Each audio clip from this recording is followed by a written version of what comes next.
This segment is going to cover mixing up your Cell Activator, which is the third and final layer of your bloom. So basically, I like my Cell Activator to be very, very thick. The reason for that is I feel like over the years I've noticed that the longer your cells take to actually pop through, you know, they have that longevity there. So they're going to last longer, they're not going to melt, they're not going to sink into your pouring medium or your pillow. You're not going to see that beautiful lightning flash where all the cells come up, you know, spectacular to start with, and then they just sink away into the bottom layers in the next sort of 30 seconds or so. I want to try to show you how you can get your cells to last the distance and be in the best form they can be, and to just you know, to last. So the thinner your Cell Activator is, the faster you're going to see the cells. Now this can be really like an instant gratification. You see all the cells pop up, they're looking absolutely beautiful, but as you're watching your bloom transform, you know, the cells all melt together, and then your lacing gets very, very thin till you can barely see it. And then in some places you really can't see it anymore because it has sunk right down. So don't fool yourself into making your Cell Activator too thin so that you get that initial explosion of cells. You don't need to worry. If your cells don't come through immediately, but you can see that they're happening, give it time, give it space to develop, allow it to do its thing, and for all the little cells to pop through. And even if they come through quite slowly, you've probably got a better chance at them lasting.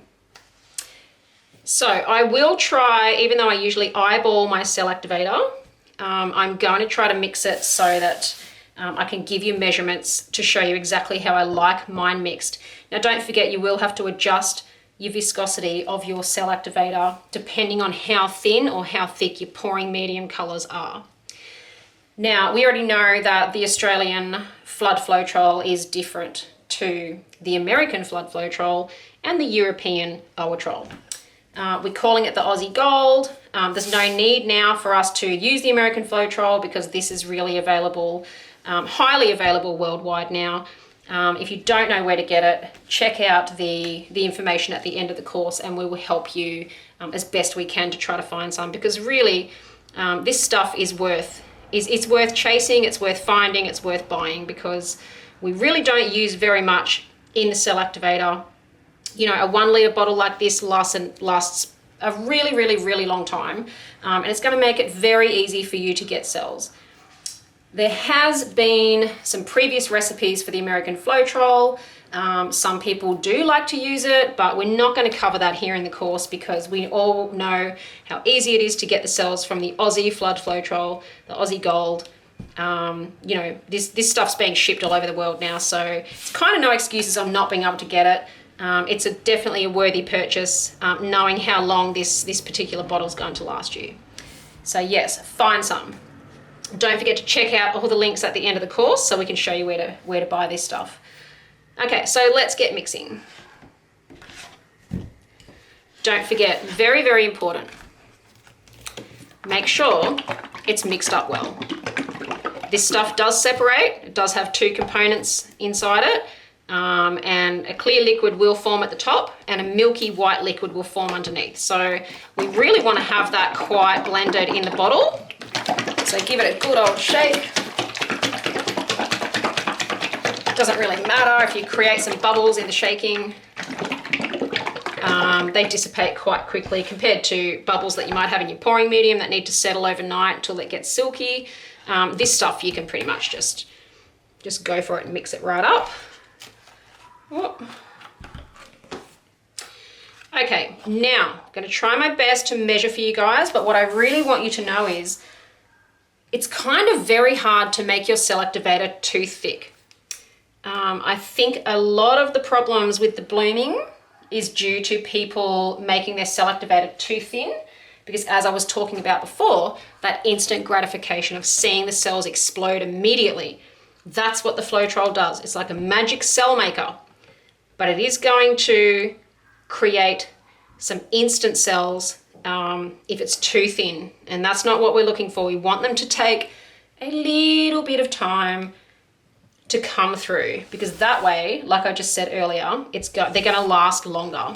You're going to be able to stretch them out and get them to really hold their shape in the end, and that's what we're looking for. Okay, so I'm going to mix up a 2-to-1. Now, previously in the course, we talked about 3-to-1 and 4-to-1. You know, that's kind of an easy mix for everybody to use. They're going to get the cells. You can stretch it out and make kind of nice looking bloom. If we're going to reduce the amount of Floetrol and add extra paint in, what you're going to find is it does take a little bit longer for them to come through. But like a broken record, I'll say again, they're going to last longer.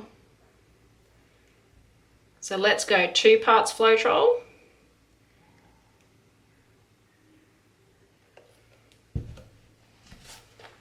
To 1 part paint. Now don't forget also, I'm using Amsterdam acrylics here, titanium white. Amsterdam titanium white. Don't get zinc white. It's not going to be your friend. Titanium white is what we're looking for. Lots of different people use different brands with success, but I think everybody kind of comes back to the Amsterdam white. Standard series, you don't need to get the expert artist acrylic. The standard series for students and artists is absolutely fine. Something in this stuff is absolutely magic and creates cells quite easily. So we're going to go 2-to-1. So that went in quite nicely. Didn't expect that. That was a bonus. Now we're going to mix that up. And we're looking for the same sort of, round about the same sort of drizzling off the spoon as we were looking for with our pouring medium. So the beauty of this Amsterdam paint is it mixes in quite easily. Don't forget to go into the Facebook group and see what titanium white other students are using. I know that there's lots of people that don't use the Amsterdam. Just because I like it, it doesn't mean that that's your only option. It is quite readily available worldwide though, so that's a good thing. That's why I've put it into this section. Okay, so we're looking for that same sort of, the drizzling off the stick. We don't want it too runny, too drippy. I feel like that's a really, really good ratio, the 2-to-1. If it's cold where you are, maybe you could go with a little bit more Floetrol, a little bit less paint. Everything might be a little bit thicker, but as you know, it's quite hot here in Australia, so all my products are quite thin year round. Even though it's winter now here, we still find that, yeah, it is quite warm even through winter. So it keeps everything nice and thin. But yeah, if it's cold where you are, you're definitely going to have, your Floetrol is going to thicken up, your white paint's going to thicken up, or your black paint if that's what you choose to use. So don't forget to just adjust. So basically what I'm seeing here is the trace in the cup, and the trace means when you drizzle back down that paint on top of itself in the cup, it kind of holds its shape on top of the rest of the paint for about 2 seconds before it becomes rather flat again. Now, you'll know if your cell activator is too thin, because when you place it on top of your colored puddles and you blow on it, the lacing around the outside here, which is going to either allow your cells to come up through the lacing, or you're just going to get that nice lightning look of white. You'll notice that straight away, as soon as you blow on it, the lines are quite thick, and then they get thinner, thinner, thinner until they're quite spindly, and you can't really see them from a distance. What we're looking for is to make this cell activator thick enough so that it holds its shape on top of your colors, and that lacing that you see shooting through like lightning, or the white areas that surround your cells, are going to stay there. They're going to stay white.